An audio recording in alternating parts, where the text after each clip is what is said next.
Halo semuanya, selamat pagi, selamat siang, dan selamat malam. Masih ada saya Aryan Surya di Podcast Pagi, sebuah acara yang selalu setiap hari yang kamu tunggu-tunggu. Nah, kalau kita bicara seseorang yang kamu tunggu, itu berarti kita membicarakan seseorang yang spesial, benar? Tapi sebelumnya saya ingin nanya dulu dong, ada gak sih orang dalam hidup kamu yang bener-bener kalau kamu pikir-pikir orang itu spesial banget? Ya, coba dong ceritakan di komentar siapa orang paling spesial yang pernah ada dalam hidup kamu dan kenapa orang itu bisa menjadi spesial buat kamu. Siapa tahu apa yang kamu katakan itu menginspirasi orang lain loh yang membacanya. Tuliskan dan ceritakan kepada kita ya. Terima kasih.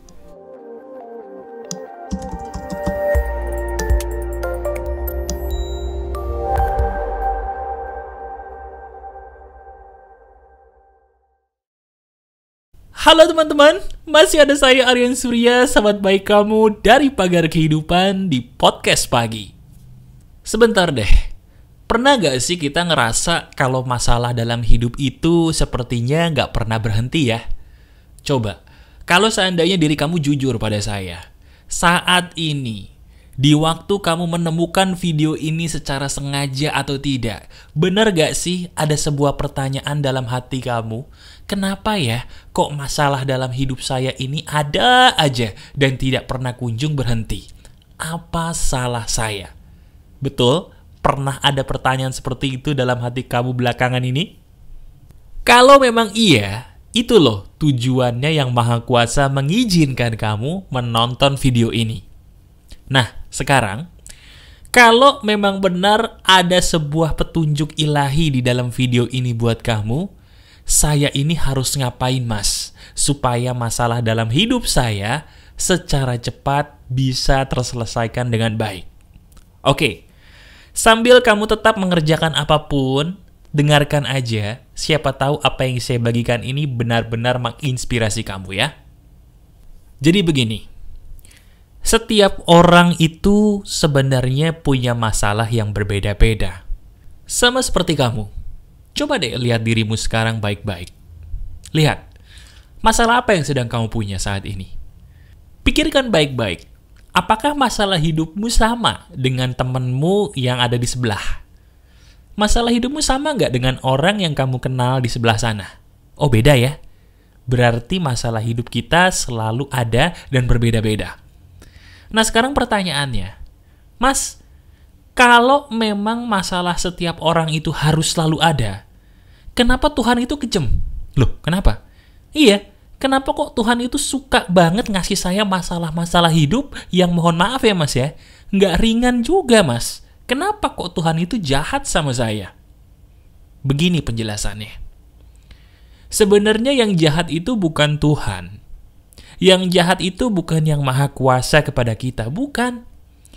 Kalau yang Maha Kuasa itu benar-benar jahat, nggak mungkin video ini bisa sampai ke mata kamu, tidak mungkin suara saya saat ini bisa ada di telinga kamu. Berarti, kalau begitu, yang jahat itu siapa? Betul, yang jahat itu adalah diri kita sendiri terhadap diri kita sendiri. Saya ulangi, penyebab masalah hidup nomor 1 adalah jahatnya diri kita sendiri terhadap diri kita sendiri. Titik. Nah, Mas, penjelasannya itu gimana? Kok bisa saya disebut sebagai seseorang yang jahat kepada diri saya sendiri? Padahal saya jelas, Mas, nggak mau saya nyakitin diri sendiri. Kok bisa saya disebut menjahat? Nah, ini penjelasannya. Orang itu secara tidak sadar suka menjahati diri sendiri dengan melakukan hal-hal yang mohon maaf konyol. Salah satu hal konyol tersebut adalah selalu ngurusin orang-orang, kejadian-kejadian yang sebenarnya nggak penting buat diurusin. Saya ulangi ya, orang itu kebanyakan jahat kepada dirinya sendiri secara sadar ataupun tidak dengan melakukan hal-hal konyol. Hal-hal konyol tersebut salah satunya adalah ngurusin orang-orang yang sebenarnya nggak penting sama sekali untuk diurusin. Betul nggak? Begini teman-teman, Saya sebagai sahabat kamu ini cuma mau ngasih sebuah petunjuk sederhana, tapi ini benar ya. Tolong disimak. Masalah hidup kita tidak akan pernah bisa berhenti. Nggak akan pernah bisa berhenti. Masalah itu bisa terkesan berhenti kalau seseorang itu bijaksana. Saya ulangi, tolong dengerin baik-baik, ini benar. Setiap orang masalah hidup tidak akan pernah bisa berhenti. Setuju ya? Tapi masalah hidup yang kita miliki ini bisa tidak terasa menyakitkan dan bisa terkesan seolah-olah berhenti kalau orang itu bijaksana. Berarti obat dari setiap masalah itu apa? Apa? Betul sekali, sifat bijaksana. Nah, kalau begitu, pertanyaannya bukan bagaimana cara saya keluar dari masalah A, bukan bagaimana saya bisa lepas dari masalah B, bukan. Tapi pertanyaan besarnya adalah, bagaimana cara saya bisa menjadi bijaksana? Titik. Nah, udah mulai jelas ya? Udah mulai paham bahwa masalah itu ada, tapi obatnya cuma satu, sifat bijaksana. Sudah mulai paham? Bagus. Kalau begitu sekarang Mas, tolong jelaskan dengan singkat, padat, dan jelas. Bagaimana cara saya bisa menjadi orang bijaksana nih, supaya masalah hidup saya kelar? Oke, begini penjelasan sederhananya. Kamu sadar nggak sih, orang-orang bijaksana itu punya satu kesamaan. Setiap orang bijaksana itu punya satu kesamaan yang tidak bisa kita tolak. Mereka adalah orang yang sedikit berbicara dan hanya berbicara di saat dibutuhkan. Benar sekali. Kebijaksanaan itu bisa muncul di saat kita mau diam terlebih dahulu. Semakin kita belajar untuk menjadi pribadi yang diam, semakin kebijaksanaan itu akan berpeluang untuk keluar dalam diri kita. Coba lihat orang-orang bijak.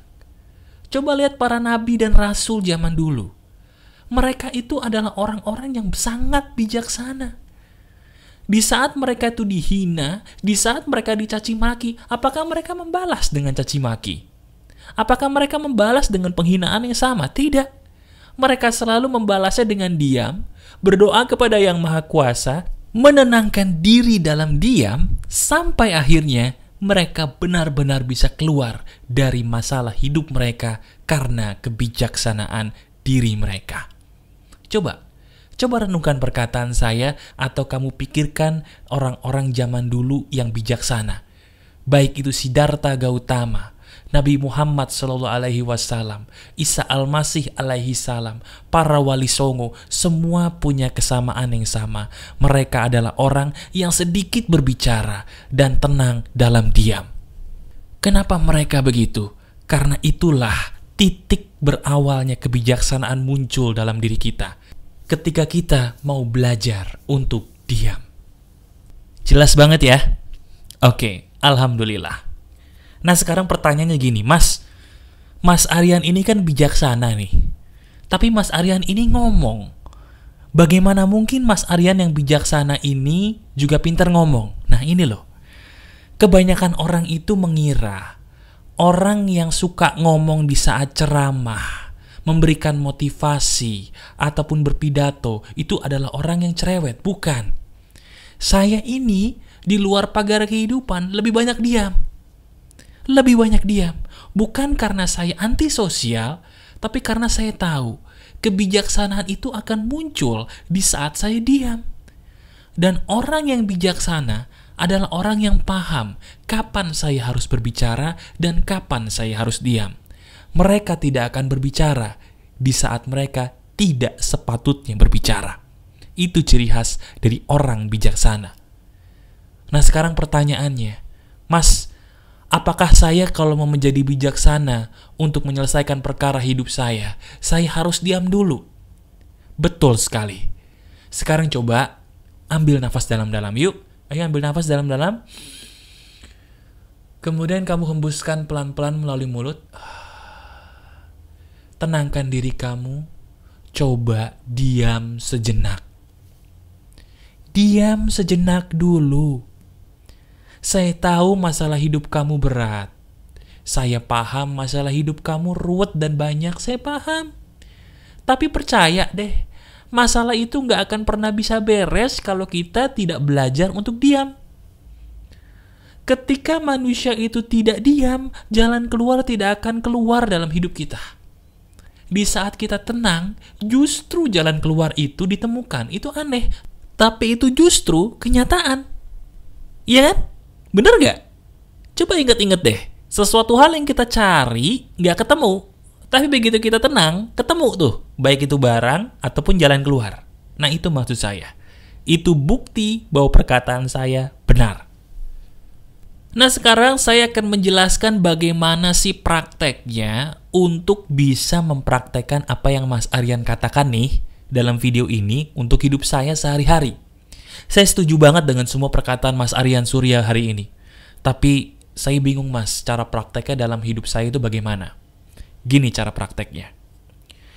Kalau diri kamu sedang ada masalah apapun, ya, apapun masalahnya, tidak perlu berkata-kata apapun, tidak perlu mikirin apapun, diam. Kalau perlu cari tempat yang tenang, yang gelap, dan kamu merenung di situ. Tenangkan dirimu, bisa dalam meditasi, bisa dalam sholat khusyuk, bisa dalam ibadah apapun sesuai keyakinanmu, yang penting diam dan tenang. Saya ulangi, diam dan tenang. Ketika kita tenang, larut dalam situasi yang damai, damai bukan karena suara, damai bukan karena pikiran, tapi damai dalam diam, di situ petunjuk ilahi bisa akan keluar dan kita tangkap di dalam batin kita. Ini loh, ini rahasia para orang-orang suci zaman dulu. Mereka berkontak batin dengan penciptanya. Mereka berkontak batin dengan semesta raya dalam diam menggunakan jiwa atau hati, bukan dalam mulut ataupun lidah yang memaki-maki. Benar atau tidak? Nah, sekarang kalau dirimu meyakini dan setuju dengan apa yang saya katakan ini, berarti level kamu sudah di level yang benar. Ayo belajar diam. Tidak usah berpikir terlalu logis. Tidak usah berpikir terlalu jauh bagaimana cara menyelesaikan perkara saya. Saya punya tanggal jatuh tempo. Saya punya tanggal segini buat nikah, tapi saya takut. Saya punya begini, saya punya begitu. Nggak logis, Mas, kalau saya diam aja. Cukup. Diam dulu, tenangin diri kamu dulu dalam diam. Kalau yang muslim, iringi dengan zikir. Karena zikir itu menenangkan jiwa dan menenangkan hati. Apapun dalam keyakinanmu sebuah cara yang bisa membuat kamu tenang dalam diam, lakukan. Lakukan itu apapun bentuknya. Lihat deh, ketika dirimu diam sejenak, akan ada petunjuk-petunjuk ilahi dalam hati kamu yang sebelumnya tidak pernah ada. Ingat ya, ciri khas video Pagar Kehidupan, sebelum dipraktekkan, mungkin kamu agak setengah setuju, setengah bingung. Tapi begitu dipraktekkan, kamu akan paham apa yang saya maksud. Kalau diri kamu dari tadi sampai detik ini sudah banyak menganggukkan kepala dan setuju dengan perkataan saya, selamat. Berarti level kita hampir sama. Sekarang, praktekkan apa yang saya katakan ini. Tidak usah terlalu logis dalam menyelesaikan perkara. Cukup belajar diam. Tenangkan batin kamu dan biarkan Sang Pencipta berbicara ke dalam jiwa kamu, di dalam tenangmu, di dalam diammu, di dalam sebuah hal yang bernama kebijaksanaan. Ini loh cara yang saya pakai untuk menemukan banyak petunjuk bagi kamu di Pagar Kehidupan. Saya bisa, kamu pun pasti bisa.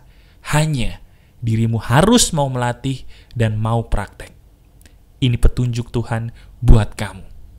Tidak semua perkara harus diselesaikan dengan logika manusia yang sempit dan kecil. Gunakan logika Sang Pencipta. Temukan petunjuk darinya dalam tenangmu, dalam diammu, dalam bijaksanamu. Masih ada saya, Aryan Surya, sahabat baik kamu selalu dari Pagar Kehidupan. tetap keep the spirit, keep sharing, and keep loving. Bye-bye.